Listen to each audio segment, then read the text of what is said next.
Have you ever tried to change someone's behavior? It could be a teammate in a video game, and no matter how many times you tell them to use cover, they push way too hard and die out in the open.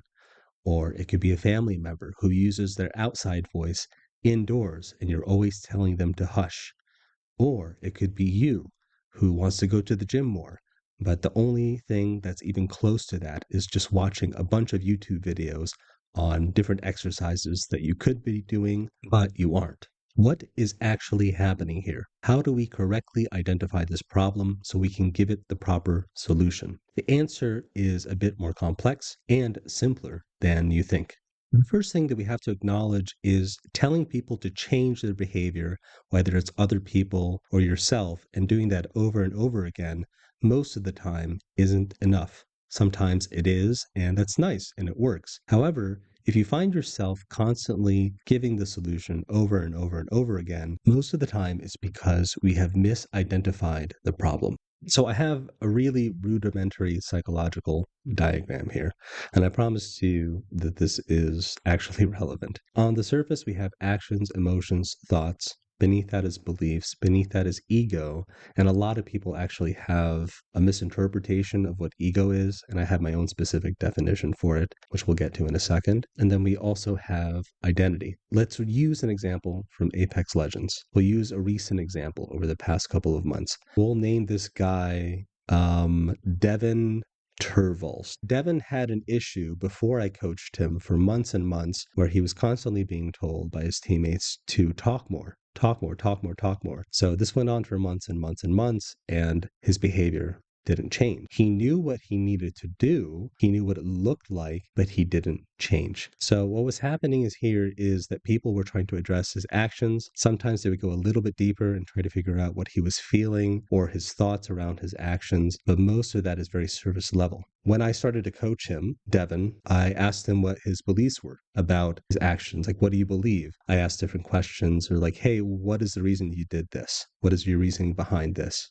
Why didn't you go this way? And we spent a lot of time getting information. So that's the first thing. First, assume that you don't have all the information, that you might only have 10% of the information. That was one of the fundamental flaws with Devin and his team, is that they assumed they had all the information. So they tried to make decisions off of that. When I came in, I assumed that even though I was given all of this information immediately, I just assumed that wasn't enough. So I just went in there and I asked a bunch of questions. I didn't really know what I was looking for. And it wasn't just me diagnosing. Devin and I sat together in calls one-on-one, just trying to figure out what was going on. And until something stuck or something connected. And I thought about it deeply outside of our sessions. Now, if we go down a little bit below the beliefs, we started to address his ego. Now, a lot of people think of ego as like puffing up your chest or I'm the man or I'm the girl or whatever. It's actually a bit simpler than that. It's a bit more primal. Ego is just how you want to see yourself or how you want other people to see you. It is a protective mechanism to basically protect you and your identity. A lot of times people want to be seen a specific way. Now, this is the tricky part. Ego can be very different than your identity. You see this a lot in rap music, actually. There's a lot of people in rap music, rappers. I grew up with rap and I love rap. But a lot of people who are in rap music videos, they'll show them with chains and girls and money, and they're paying for all the stuff that they don't have. They're putting on a show. They're putting on a mask because they want to be seen that way. And then their identity in the inside is, oh, I don't actually deserve this kind of money. So they spend a lot of that money and then they waste it away and then you never hear about them again. That's a little bit different than what we're talking about today, which is about self-sabotage, and we'll go over that in a video in the future. But today, this is really about misalignment of these things and how to align them and how that affects our actions. What happened with Devin is we found out something very, very important. It was subtle, but important. He believed he was helping the team by being silent. It was that simple. The entirety of his time with this team before I joined to help out with the team was this feeling that he was constantly being told that he needed to talk more. And he was trying to talk more, but something was blocking it. So I want you to imagine a river with a giant boulder in it. And our job was to not make a new river, right? Which is really, really hard and impossible to do. We had to remove that boulder and first identify that a boulder was there and then remove the boulder. So we found that boulder. Now, basically what that means is he thought he was helping the team by being silent. On his previous team, Devin's previous team, one of his teammates basically made all of the calls. That type of team was you do everything that I say, you shut the fuck up, and you do everything I say. That's not bad. It's not good. It is what it is. And it worked for that team. However, when Devin joined the new team, the one that I ended up helping with later, Devin's new team was more about equals. It was more about everybody being able to fend for themselves, to play their own life. And not just that, but contribute to calls. And not just contribute to calls, take over when you need to. It was more about balance in that way. But that's what that new team dynamic was. So what happened was, if we go down in terms of identity, the game's identity or Devin's role in the game up until that point was I need to be silent so I can hear my teammates and respond to them. So be silent and be responsive. That was his previous identity. So we identified that. And then we explained and we collaborated on the new identity, which is, hey, listen, the best way to help your team now is by being more proactive. It's by being this kind of person, the person who takes charge in fights, the person who gives ideas for rotations and speaks their mind. So this was a nice revelation. It was kind of a turning point. We worked at it little by little, building that identity. So what we did was we pointed out all the times where Devin was doing that thing correctly, and not just doing that thing correctly, trying to do that thing. So what we started doing was encouraging and praising that effort. One thing I often did with Devin is I saw him wanting to do something, but failing. And I could hear him try to say something in the game, but he didn't know what to say, and then just random shit came out and he failed.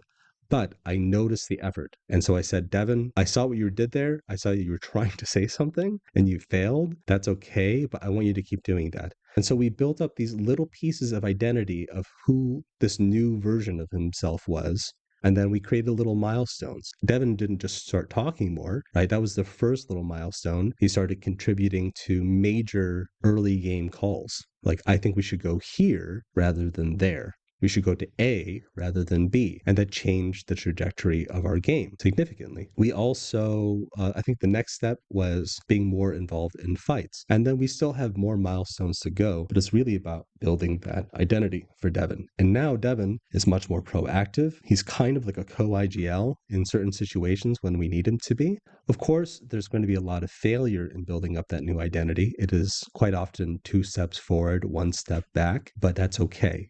As long as you recognize this part of the process. Basically, beliefs, ego, and identity. Basically, all of those things, beliefs, ego, and identity, they affect the actions. That's the point. Telling Devin to talk more, talk more, talk more wasn't enough. So we had to go deeper. What beliefs did he have about the game? What beliefs did he have about his teammates and himself and his importance on the team? And so once we identified what the misalignment was, we changed to that new identity slowly but surely in really powerful ways. And we built those milestones. We built them little by little. Over time, he's become an entirely new player, and not just a new player, but a new person. Like if you're, in your teenage years, you don't always know if you're growing taller until you see like your aunt or your uncle, and they're like, oh my gosh, you've grown so much taller. You need an outside person sometimes to tell you that you've changed. That's what a coach does a lot of times. Like, hey, I noticed you've changed. I'd like this direction. I want you to keep going. I guess we'll talk about the ego and identity misalignment in the future when it comes to Fragger specifically, but for this specific video, that's the point. So just to kind of recap, just simply pointing out mistakes doesn't always work. And if it doesn't, most of the time you need to go deeper. And most of the time it's not because that they aren't doing something, it's because they think they're doing something else, right? They think they're helping in a different way. You need to also assume that you don't have all of the information and just spend a lot of time diagnosing and asking good questions and not jumping to conclusions, just spending a lot of time until something sticks out to you. And then you kind of investigate that further with that person or with yourself. And then you can even go deeper. Like, what do you really believe about yourself versus what you say you believe about yourself? I know this seems like we might be reading into this a bit too much, but this is actually something that works. You can do this for yourself. So if you want to become a different person, you can start doing that internally. Here's the main lesson. If you find yourself having a difficult time changing behavior, assume that you don't have all the information and spend a little bit more time asking more questions to get more information. And many of the times you'll find that if you investigate a little bit more and a little bit deeper, it's how people see themselves or how people want to see themselves and how they see other people in relationship to themselves that affects that behavior. So spend a little bit of time with you or other people and a little bit more effort asking good questions. And what you'll find will often surprise you. And most of the time, the problem is right there out in the open for you to correctly identify.